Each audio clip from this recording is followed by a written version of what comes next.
Dito ako dito ako kumakain sa kanila. Wala man lang akong naiambag sa kanila. Makatulong ako sa pagbili ng wala. Wala nga akong gamit ko.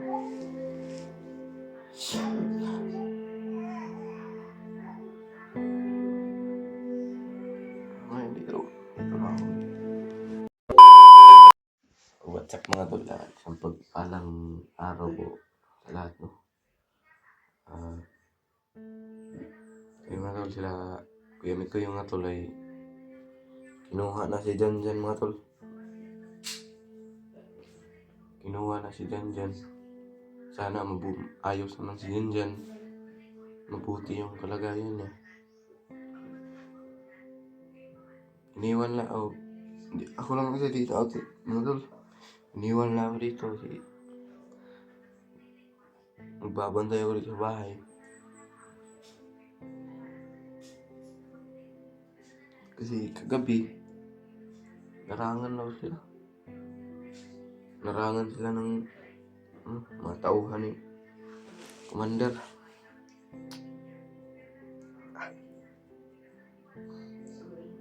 Mga tol,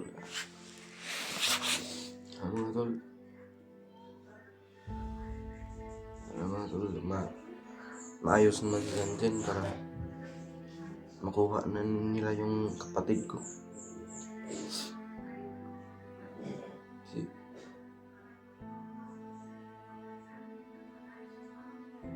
pag makuha nila mga tol, uwi na talaga.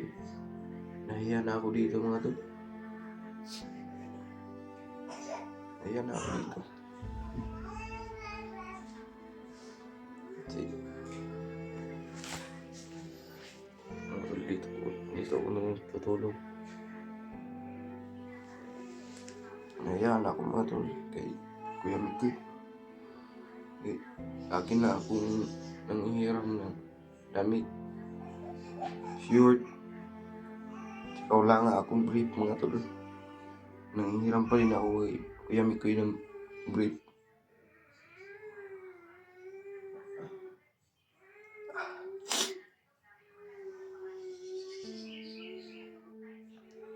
Nahiya na talaga ako dito kasi dito ako kumakain sa kanila. Wala man lang akong naiambag sa kanila. Makatulong ako sa pagbili ng wala. Wala nga akong gamit ko.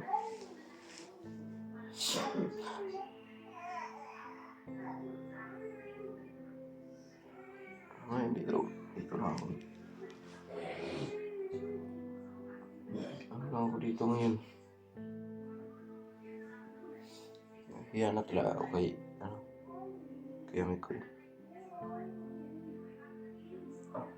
Kasi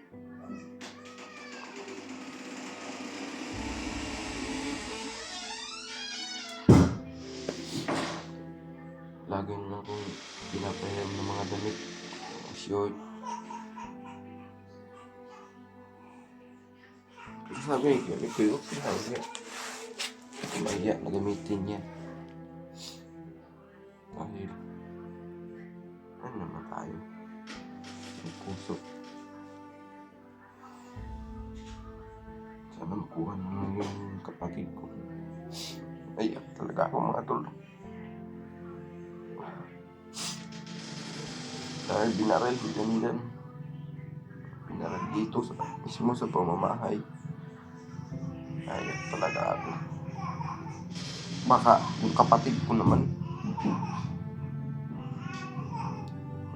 Pinakita ako nung pagpunta nyo. Umuwi sila dito.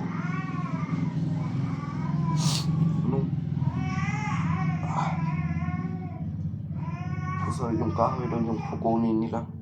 Kapalit ng buhay ng kapatid ko. Sabi mga tol.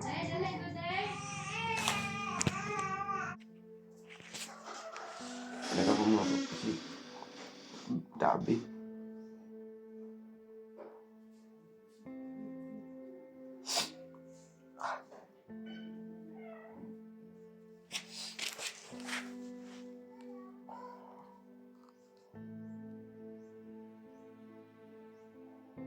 naman yung daming pinapakita na daming kinuha na halaga para lang sa buhay ng kapatid ko.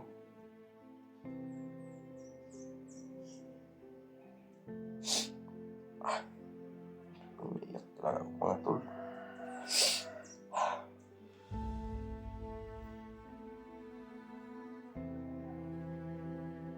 Hindi madali kung wala kang ano, hindi madali yung wala kang nanay, tsaka yung kapatid mo nasa panganib pa yung buhay.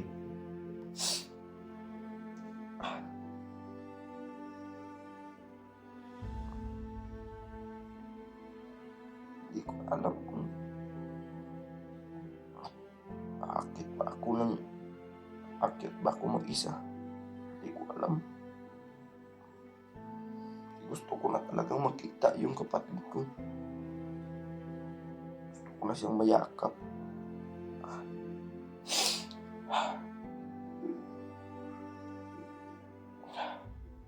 Kaso hindi ako pinayagan ni Kuya Mikoy. Ako lang mag-isa paakyatin. Ngayon na disgrasya si Janjan, ako maiiwan dito sa bahay. Ako magbabantay kay Janjan. Gusto ko sana makita ba na paano sinaktan yung kapatid ko.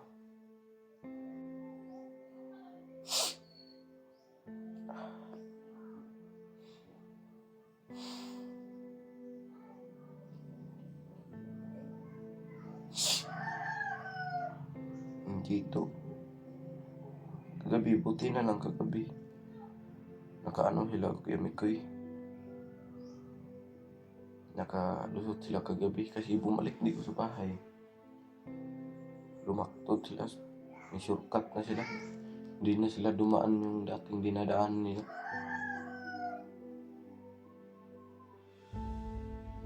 Grabe.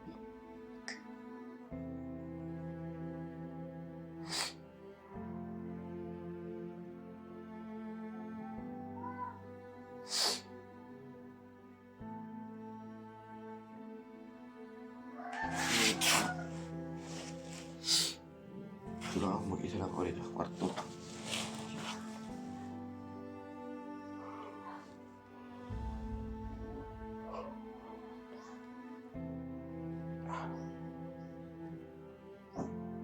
Ako dito.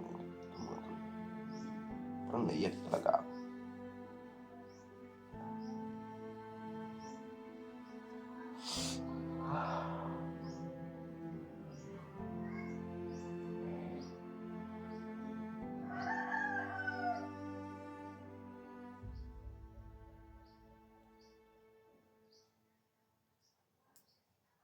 Yung binigyan ng problema. Yung Panginoon nagbigay ng problema. Siya din yung tutulong sa atin. Salig lang natin sa Panginoon.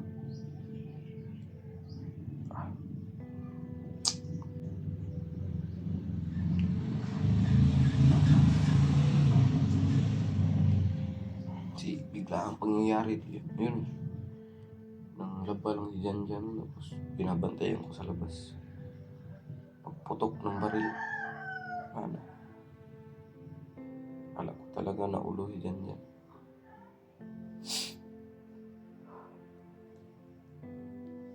Buti na lang dito ko paa ba.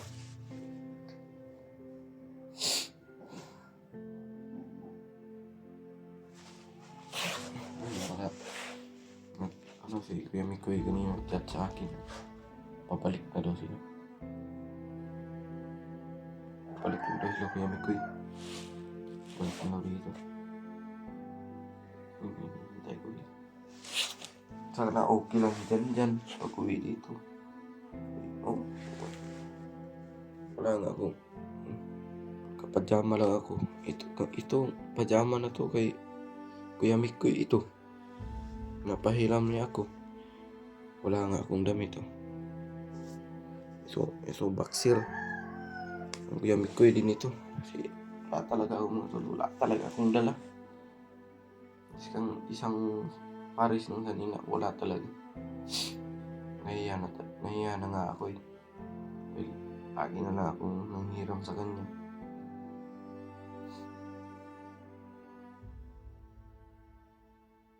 Nahiya na talaga ako.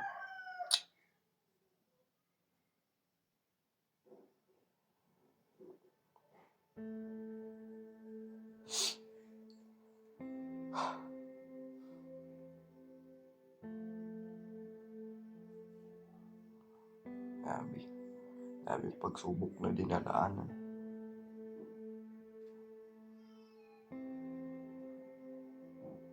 Grabe pagsubok na dinadaanan.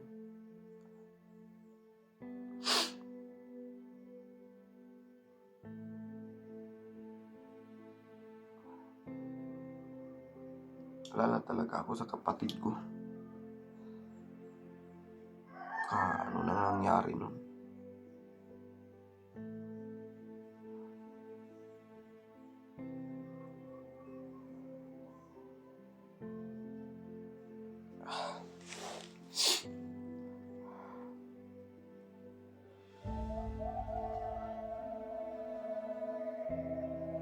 Si Jan, mga tula, umuwi mo sa pamilya. May pamilya din yun si Jan.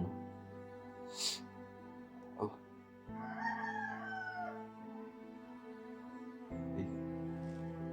Oo nga pala. Dumiretso yun sa pamilya ni Jan. Sila yung kasama ni Kuya Mikoy na nagbibiyahe. Sabi ni Kuya Mikoy, pumunta muna si diyan sa pamilya niya. Ay, naman natin may kanya-kanya tayong pamilya.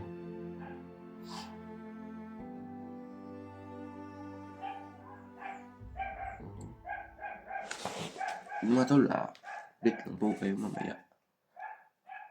Ano lang kalagayan ni Jan dyan. Update lang po kayo.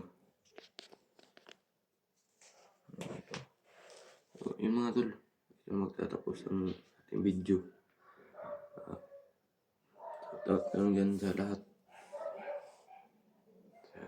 Shoutout lang dyan sa lahat ng ni Kuya Mikoy. Yun.